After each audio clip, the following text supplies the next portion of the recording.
CT. Ravi ಅವರ ವಿರುದ್ಧ ಏನಾದರೂ ಮಾಡಿ ಮಾಡಬೇಕು, ಅವರು ಇನ್ನು ಮುಂದೆ ಅನ್ನೋ ರೀತಿನಲ್ಲಿ ಅವ್ರನ್ನ ಒಬ್ಬರನ್ನೇ ಅರೆಸ್ಟ್ ಮಾಡ್ಕೊಂಡು ಕರ್ಕೊಂಡೋಗಿ ನಮ್ಮನ್ನೆಲ್ಲರನ್ನು ಕೂಡ ಪ್ರತ್ಯೇಕ ಮಾಡಿ ಅವರೊಬ್ಬರನ್ನೇ ರಾತ್ರಿ ಎಲ್ಲ ತಿರುಗಾಡಿಸಿದ್ರು. ಕಬ್ಬಿನ ಗದ್ದೆಗೆ ಸ್ಟೋನ್ ಕ್ರಷರ್ ಇರುವಂತ ಸಂದರ್ಭದಲ್ಲಿ ದೂರ ಇಟ್ಟು ಒಂದ್ ರೀತಿ ಅಪ್ರಜಾಸತ್ತಾತ್ಮಕವಾಗಿ ಸಂವಿಧಾನದ ವಿರುದ್ಧವಾಗಿ ಮತ್ತು ಅವರಿಗೆ ಪೊಲೀಸರು ರಾತ್ರಿ ಎಲ್ಲ ಹಿಂಸೆ ಕೊಟ್ಟು ಹೊಡೆದು ತಲೆಗೆ ಏಟಾಗಿ ಇದೆಲ್ಲವೂ ಕೂಡ ಆಗಿ ನಾವು ಬೆಂಗಳೂರಿಗೆ ಕರ್ಕೊಂಡ್ ಬರ್ತೀನಿ ಅಂತ ನಮಗೆ ಹೇಳಿದ್ರು. ಬೆಂಗಳೂರಿಗೆ ಕರ್ಕೊಂಡೇ ಬರಲಿಲ್ಲ.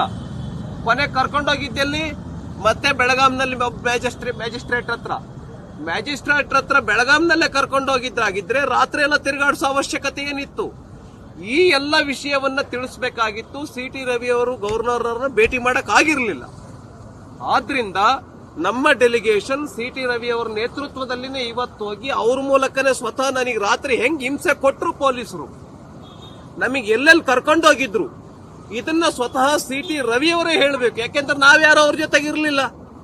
ಈ ವಿಷಯವನ್ನ ಸಿ.ಟಿ. ರವಿ ಅವರು ಮಾನ್ಯ ಗವರ್ನರ್ ಅವರಿಗೆ ಹೇಳಬೇಕಾಗಿತ್ತು. ಇವತ್ತು ಆ ಒಂದು ವಿಷಯವನ್ನ ಮಾನ್ಯ ಸಿ.ಟಿ. ರವಿ ಅವರ ನೇತೃತ್ವದಲ್ಲಿ ಅವ್ರ ಮೂಲಕನೇ ನಾವು ಅದನ್ನ ಗವರ್ನರ್ ಅವರಿಗೆ ಹೇಳಿದ್ದೇವೆ. ಈಗ ಈ ವಿಷಯವನ್ನ ಯಾರ್ಯಾರು ತತ್ಸಂಬಂಧವಾಗಿ ಅವತ್ತು ನಡೆದಿರ್ತಕ್ಕಂಥ ಘಟನೆ ಬಗ್ಗೆ ಕ್ರಮವನ್ನ ತೆಗೆದುಕೊಳ್ಬೇಕು. ಡಿಜಿ ಇರಬಹುದು, ಡಿಐಜಿ ಇರಬಹುದು, ವಿಧಾನ ಪರಿಷತ್ತಿನ ಸೆಕ್ರೆಟರಿ ಇರಬಹುದು, ಸಭಾಪತಿ ಇರಬಹುದು, ಈ ತರ ಸಂಬಂಧಿತ ಅಧಿಕಾರಿಗಳನ್ನ ನಾವು ಭೇಟಿ ಮಾಡ್ತೇವೆ. ಹೇಗೆ ಸಿ.ಟಿ. ರವಿ ಅವರು ನನಗೆ ಹಿಂಸೆಯನ್ನ ಕೊಟ್ಟರು ಅನ್ನುವಂಥದ್ದನ್ನು ಸ್ವತಃ ಅವ್ರನ್ನೇ ಕರ್ಕೊಂಡೋಗಿ ನಾವು ಇವತ್ತು ಇಡೀ ದಿನ ಆ ಕೆಲಸವನ್ನ ಮಾಡ್ತೇವೆ. ಅದಕ್ಕೋಸ್ಕರವಾಗಿ ಇವತ್ತು ಗವರ್ನರ್ ಅಂತ ನಾವು ಬಂದಿದ್ದೇವೆ.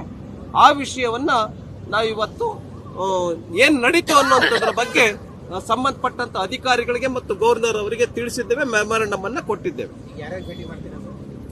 ನಾವಿವತ್ತು ಸಭಾಪತಿಗಳನ್ನ ಭೇಟಿ ಮಾಡ್ತೇವೆ, ಈ ಗವರ್ನರ್ ಅನ್ನ ಭೇಟಿ ಮಾಡಿದ್ದೇವೆ, ಡಿಜಿ ಅನ್ನ ಭೇಟಿ ಮಾಡ್ತೇವೆ. ಭೇಟಿ ಮಾಡಿ ಏನಾಯ್ತು ಅನ್ನುವಂಥದ್ರ ಬಗ್ಗೆ ಅವರಿಗೆ ವಿವರವನ್ನ ಸಲ್ಲಿಸ್ತೇವೆ.